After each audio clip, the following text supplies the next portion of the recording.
याद रखिएगा, नॉर्मली हम लोग इस परेशानी में रहते हैं कि पता नहीं हमारा आने वाला वक्त कैसा होगा। आप में से हर कोई इस परेशानी का शिकार है कि पता नहीं आने वाला वक्त हमारा कैसा होगा। अगर आप जानना चाहते हैं ना कि आपका आने वाला वक्त अच्छा होगा या बुरा होगा, ये मैं अपने उस्ताद की टीचिंग में से एक बात निकाल के कह रहा हूँ, उसको मैं खुद भी अमल करता हूँ कि आप अगर ये जानना चाहते हैं कि आपका आने वाला वक्त कैसा होगा या आप क्या करेंगे उस वक्त में, तो आप ये देख लें कि आप आज क्या कर रहे हैं, आप आज क्या सोच रहे हैं। अगर आप आज भी माजी की परेशानियों में या माजी की बातों में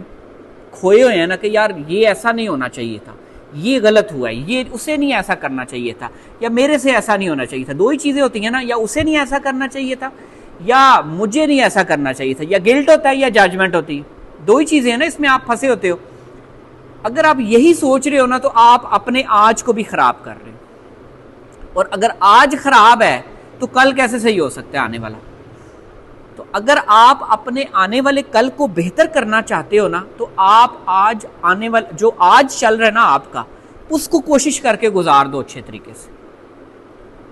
हाँ, ये मुश्किल होता है कि मैं कोशिश किस लिए करूं, मुझे क्या मिल रहा है, क्या फ़ायदा मिल रहा है, मैं इसका भला कर रहा हूं, मैं उसके लिए कंट्रीब्यूट कर रहा हूं, मैं उसको ये कह रहा हूं, क्या मिल रहा है मुझे उसका। ये मुश्किल होता है आज के टाइम।